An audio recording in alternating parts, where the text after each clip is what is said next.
accused in a series of very violent crimes, including.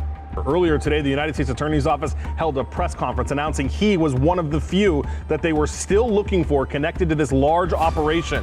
They say moments ago he is now in custody, being held by federal officials. Last week shook the streets. We saw Big U, Bricc Baby, and a whole squad of familiar faces getting hauled off. And while the headlines focused on the arrests, what really sent shockwaves through the culture was the deeper truth behind those charges. Because buried under all those mugshots and federal documents was a bombshell no one saw coming. A hidden connection tying Bricc Baby's takedown straight to the unsolved mystery of Nipsey Hussle's death. Yes, Nipsey. At first, it looked like everybody got scooped up on the same RICO case.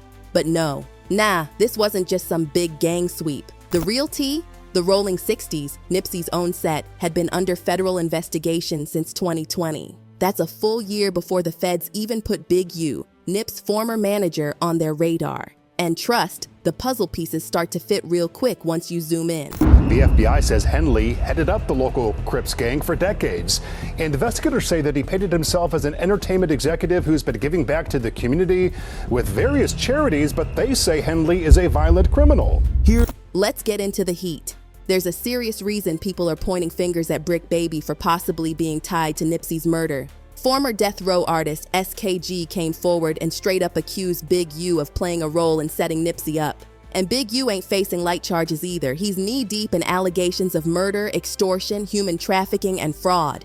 But Bricc Baby's story has its own twist. He's not just facing weapons charges.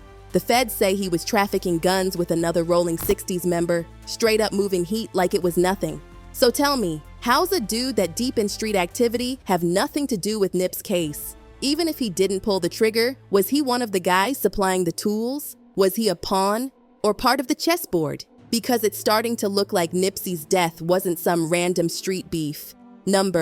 It's feeling more and more like a setup, an orchestrated hit, a play made behind closed doors. Now let's be clear, the government hasn't officially tied Bricc Baby to Nipsey's case. But when Big U's under indictment and Brick's name starts popping up in wiretaps related to that same RICO, come on, something stinks. And it's not just coincidence. In fact, Bricc Baby was mentioned on wiretaps during Big U's investigation, talking about a robbery, sending cash to Big U. But notice this, he wasn't charged in that case. Why? Because the feds had bigger plans. A whole other indictment was waiting with his name on it. And remember what Wack 100 said? 4 months ago, he spilled the tea. Bricc already caught a federal gun case, and Wack was already calling him a snitch. Look, it's one thing to have a possession of a firearm. AKs are illegal in the state of California. They're not DA rejecting that, but what I'm telling you is, it was never picked up by the state. Now, Wack wasn't just talking out the side of his mouth. Rumors had already been swirling that Bricc Baby was cooperating. Why? Because he never had a court date for that earlier firearms charge. Like the case just disappeared. But now, he's in custody. Officially. Let's not forget, Nipsey was murdered on March 31st, 2019. Eric Holder Jr. took the fall in 2022. But just days ago, Bricc gets picked up. And who else gets targeted? The Rolling 60s Crips, Nip's own gang. And sitting right at the top of that pyramid, Big U, Nipsey's former manager. That's not a coincidence. That's a blueprint. And it doesn't stop there. One of the first names snatched in this whole Fed operation was Christian Forbes, aka Bus. He went down in Operation Drawdown Part 2. The feds claim Bus was running an interstate gun operation, shipping weapons across state lines. And guess who was on the other end receiving those guns? Yep, Bricc Baby. That link is everything. It's how the feds are stacking new charges, because the second a gun crosses state lines, that's federal. But here's the twist. None of the guns from Bus's case match the ones Bricc got caught with earlier. So what does that tell us? That Bricc probably didn't snitch on Bus, but somebody did. Because these sales were way too clean, too organized. The feds had full receipts on each transaction. Dates, locations, buyers, and amounts. That screams controlled buy, which means someone in the crew was wired up and feeding the feds info the whole time. And the fallout? Devastating. The wiretaps from this operation led to expanded surveillance on the entire Rolling 60s. The feds even said out loud, Bricc Baby and his co-defendants are a flight risk and a danger to the community. They're asking for pretrial detention. Translation? If Bricc doesn't beat this case, he might not see the light of day again. But the rabbit hole keeps going. Meet Derek Andre Pard, aka Grimsky, and Zachary Garcia, aka Zeke. Both swept up in Operation Drawdown. They got hit hard, not just with gun charges, but drug trafficking too. The feds say they were pushing ice, fentanyl, MDMA, all while strapped. The only thing he's got going for him? He wasn't a felon when he had that gun. That might save him a few years.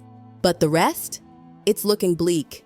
Now let's circle back to the name that's got everyone whispering. Again, and then shoots a third time. He then kicks Nipsey before bolting toward the alley, which is where the first video began. Before the alleged shooter Nipsey, he reportedly got into a heated conversation with the Grammy Award-nominated rapper. Here is exclusive video from Air 7 as the suspect, 29-year-old Eric Holder, is picked up by LAPD detectives at the sheriff's station in Lakewood. He was placed in an unmarked vehicle. The department says it received help from the community to track him down. Big U. Let's connect the damn dots. Big U wasn't just some OG in the background. He was the head honcho of the Rolling 60s, a powerhouse in LA's music game, a so-called community leader. He helped launch Nipsey's career, ran programs to steer kids away from gangs. He even got big-name athletes like Shaquille O'Neal and Draymond Green to donate to his charity, Developing Options. But according to the feds, it was all a lie. They're accusing Big U of running a criminal empire. Full-on racketeering, trafficking, extortion, fraud, robbery, illegal gambling, and the 2021 murder of rising rapper Ray Sean Williams. The feds say Big U was furious over a diss track. So what did he do? Lured Ray Sean to a remote spot in Vegas, shot him, dumped his body in the desert, cold-blooded. And that charity? Nothing but a front. He was allegedly stealing money from Developing Options, scamming other programs, and funneling cash into his own pocket, all while hiding behind a reputation as a reformed gang leader. Now ask yourself, if Big U could allegedly do that to a young rapper over a diss track, what was really going on with Nipsey? Because if this indictment proves anything, it's that what we saw on the surface was just a smokescreen. The music, the mentoring, the charity, it was all part of a deeper, dirtier operation. And if Bricc Baby and Big U were both tied up in that, you gotta ask, was Nipsey Hussle's death just the beginning of something way darker? Because let's keep it a buck. None of this makes sense if you believe Nipsey's murder was just some spontaneous act of rage by Eric Holder Jr. Let's look at the facts again. Nipsey was killed outside his Marathon store in broad daylight, March 31st, 2019. The man who took the fall, Eric Holder, was a known affiliate, but people have always whispered that it was deeper than that. And now, the streets are buzzing.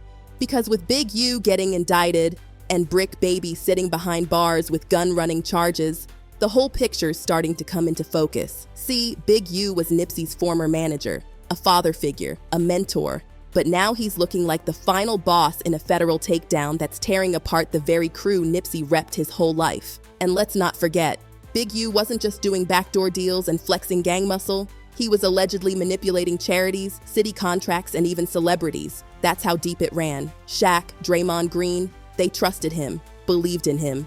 And now, they're realizing they were possibly part of a massive scam. So if Big U was already moving like this behind the scenes, then what really happened between him and Nipsey? Was there tension we never saw? Was Nipsey pulling away from the street politics, trying to elevate beyond the hood, and that made him a threat? People are asking real questions now, and not just in whispers anymore. Because when you've got federal wiretaps, informants, gun charges, and murder all circling the same crew, something sinister is hiding behind the smoke. And here's where it gets even messier. The feds didn't start investigating Big U yesterday. They were watching him since early 2021, but the wiretaps on Bricc Baby and the others, those date back to 2020. That means this operation has been in motion for years, like a slow boil. The feds were collecting everything, every call, every money transfer, every shady meetup, and they waited until they had enough to drop the hammer. And when the hammer dropped, it wasn't light. You've got RICO gun trafficking, drug distribution, fraud, extortion, murder. This is the kind of stuff you read about in documentaries, not real life. But here it is, unfolding in our faces. And the names attached? Legendary, iconic, tragic. let's talk motive. Nipsey was leveling up, investing, building businesses, creating jobs, making waves in Silicon Valley. He was trying to move past the gang lifestyle. Some say he was becoming too powerful, a black man in LA with money, influence, and purpose. And if there were people in his inner circle who were still tied to that criminal underworld, well, what happens when someone tries to break free from that? What happens when loyalty starts to look like betrayal? If the feds are right, and Big U really was orchestrating hits, robbing people, moving weight under the radar, then someone like Nipsey Hussle would have been a threat to that whole operation, not because he was dangerous, but because he was waking people up, offering an alternative. So ask yourself, would someone like Big U risk it all over a diss track? If so, what would he do to protect an empire? And that's where Bricc Baby slides back in, because even if he didn't have a direct hand in pulling the trigger, he's connected to the very machinery that might have made it possible. The guns, the players, the setup. The wiretaps have him discussing robberies, moving money to Big U, and getting caught with weapons that cross state lines. That's not some low-level gang activity, that's organized crime. And here's the kicker, when dudes like Bricc Baby get caught up in Fed cases, the pressure is insane. Feds don't play fair. They come with mandatory minimums, stacked charges, and just enough evidence to force you into a corner, which is why snitching rumors always fly. Wack 100 already called it. Said Bricc had been working with the feds since that first gun case magically disappeared. And now, people are starting to believe it. Because how else do you explain a known felon getting caught with heat in LA and just walking free? That's not luck. That's leverage. And if he's cooperating, who else is getting named behind closed doors? Because with this many indictments, someone's talking. The streets know it. The blogs know it. Even the industry's whispering. People are scared, confused, but mostly heartbroken. Because Nipsey was a beacon, a symbol of change. And now, his legacy is being dragged through a storm of betrayal, murder, and corruption. And the fans? They're left picking up the pieces. Imagine watching a man rise from Crenshaw, build an empire, preach empowerment, and then getting gunned down, only to find out years later, the same people who helped him rise might have helped take him out. That's the real tragedy here. Not just the charges, not just the arrests, but the betrayal. People who stood beside Nip might have been plotting behind his back the whole time. And the truth? It's all starting to unravel. The feds are just getting started. More indictments could be on the way, more names, more revelations. And if the wiretaps go as deep as they seem, this case could shake LA hip-hop and the street world to its core. So we ask again, was Bricc Baby just caught up in the mess? Or was he part of the blueprint?